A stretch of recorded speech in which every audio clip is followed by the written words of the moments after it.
안녕하세요. 8년차 김대희는 어떻게 집 세 채를 샀을까? 책을 쓴 작가 김지석 대위입니다.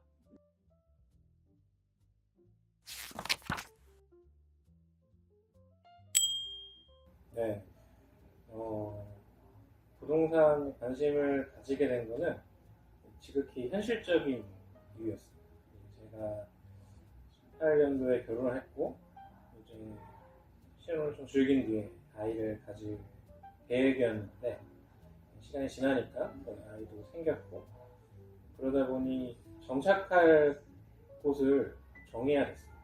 가족과 함께 살 곳을 정해야 되다 보니까 자연스럽게 제가 근무했던 지역 근처에 나오는 청약을 신청해서 넣게 됐는데 그 청약을 넣자마자 한 번에 바로 당첨이 되더라고요. 근데 제가 알고 있던 청약에 대한 인식은 당첨되면 대박, 로또라는 식으로 굉장히 어렵다라는 게 그때 당시에 갖고 있었던 생각이었습니다. 그런데 이제 한 번에 되다 보니까 이거 이상하다, 잘못됐는데? 라는 생각을 하면서 그때부터 부동산 공부를 하게 되었고요.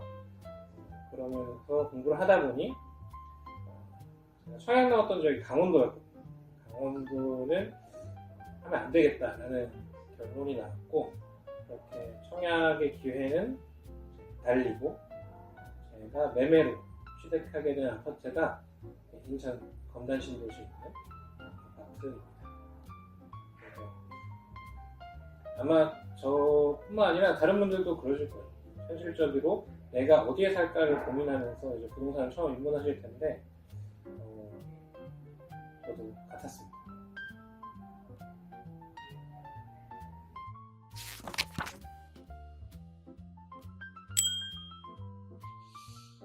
본인이 부동산 재테크에 최적화되어 있는 이유는 두 가지 때문입니다.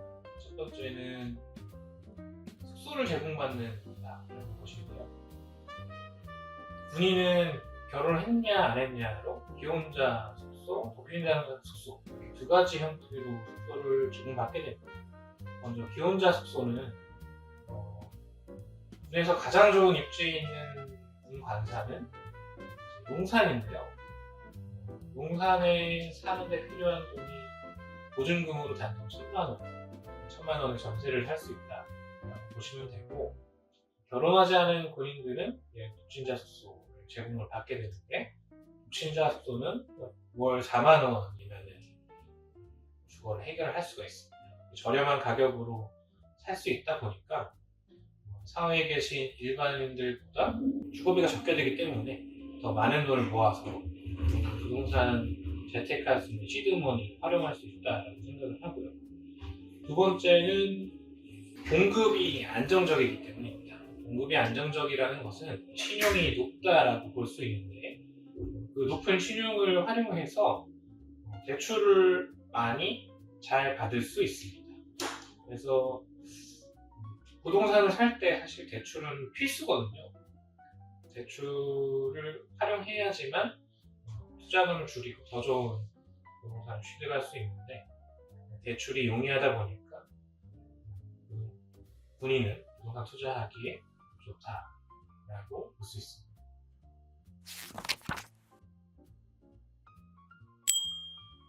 여러 가지 주장했던 내용 중에 하나가 소득 대비 주택가격 지수라는 내용인데요. 그거는 이제 여러분들의 소득, 연소득을 분모해 놓고 주택의 가격을 분자해 놨을 때 숫자로 표현되는 게 바로 소득 대비 주택 가격 지수라고 합니다. 그래서 만약에 연봉 5천만 원인 사람이 5억짜리 집을 샀다라고 한다면 5천만 분의 5억이 되면서 10이라는 숫자가 나오게 되는데, 이 얘기는 곧 연봉 5천만 원인 사람이 5억짜리 집을 사려면 숨만 쉬고 10년 동안 일하면서 모아야만이 살 수 있다는 이야기가 되는 것이죠. 암울하게도 이 소득 대비 주택가격 지수라는 숫자가 과거에서부터 지금까지 계속 올라왔습니다.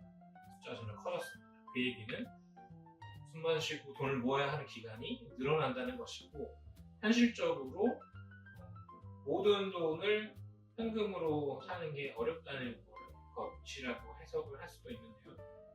그래서 또 하나 프레임을 제시한 것이 대출 관련된 것도 제가 제시해드렸고, 대출을 빚이라고 생각하시면서 위험하게 받아들이시는 분들이 계신데, 대출은 레버리지, 지렛대다라고 생각을 하고, 내가 무거운 물건을 쉽게 가벼운 힘으로 들어올릴 수 있게 해주는 수단이라고 받아들이셨으면 좋겠다는 생각이 있습니다. 마지막으로 군인분들이 대부분이 지방에서 자라셨고, 또 많은 군인분들이 복무하시는 곳이 서울 수도권이 아니라 강원도나 지방이다 보니까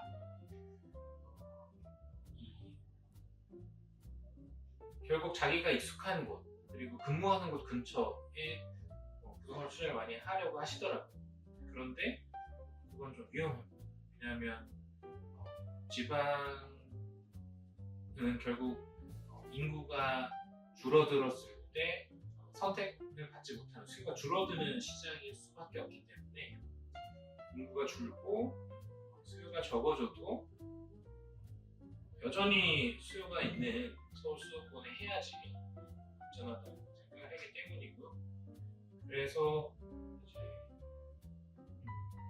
서울 수도권에 익숙하지 않은 분들에게 서울 수도권에 대한 부동산을 해야만 하는 이유를 좀 설명드려야 하다 보니까 이렇게 프레임 생각과 관점을 바꾸는 그런 내용들을 먼저 넣게 되었던 것 같습니다.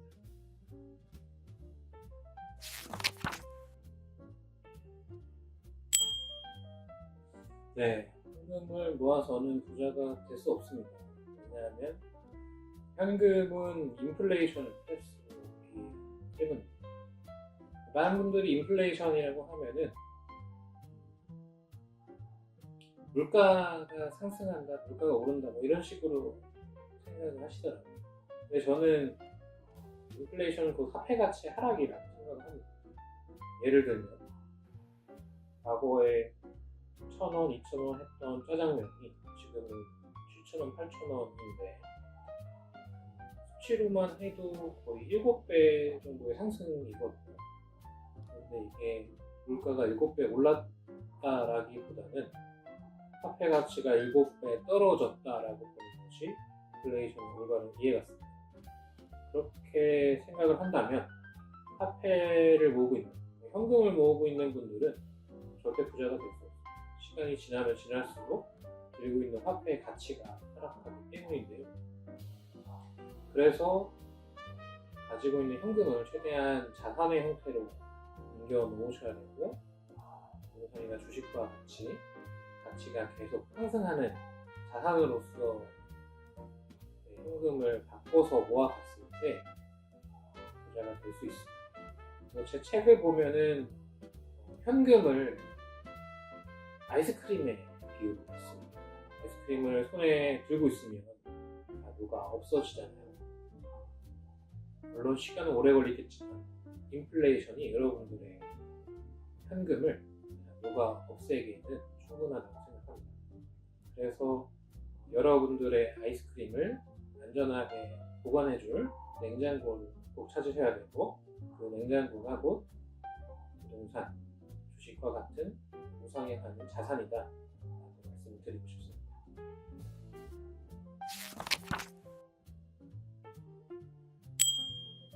네, 스터디 했던 분들 중에 집을 사신 분들이 몇 분이 계신데요. 그 중에 기억에 남는 분은 다 기억에 남지만 여기서 말씀드리고 싶은 분이 한 분 계세요. 게임에서 인플레이션을 배우신 분인데요. 아마 다들 아실 거예요. 메이플 스토리라고 RPG 게임인데 이제 그거를 되게 즐겨하셨던 분이 계셨어요. 분이 이제 결혼하시고 가족분이랑 같이 게임을 즐길 정도로 굉장히 재밌게 하셨는데, 그 게임 채널이 막 생기고 나서는 게임 그 서버 안에 사이버머니, 게임돈이 별로 안 풀려 있잖아요. 그러니까 사냥 좀 하고 돈 노가다를 모으고 하면은 금방 좋은 아이템을 살 수 있었다고 말씀해 주시더라고요.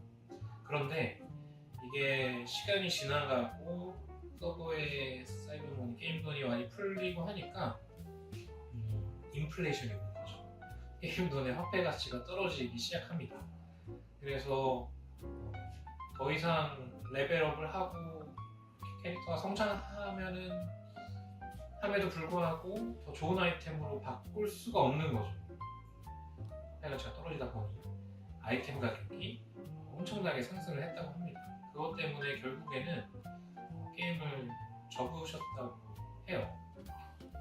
그런데 이제 거기에서 그냥 게임만 접고 기분만 나빠하지 않으시고 그 게임에서 배웠던 교훈을 현실에 적용하셨습니다. 그래서 내가 게임 속에서 아이템을 갖고 있어야 되는구나, 돈만 들고 있으면 안 되는구나. 그런데 나는 현실에서 돈만 들고 있네. 그러면 현실에서 내가 살 수 있는 아이템은 뭐가 있을까? 라고 고민을 하시다가 부동산이 그 아이템이다 라는 결론을 얻으시고 이렇게 부동산을 하셨던 분인데요. 그분은 그 열심히 모으셨던 돈을 아파트라는 아이템으로 바꾸셨고, 그 아파트는 그동안 모아뒀던 현금을 거의 50%가량 불려준 아주 효자 아이템으로 남아있습니다. 그래서 그 게임에서 배운 교훈을 현실에 적용하신 회원님이 기억에 남습니다.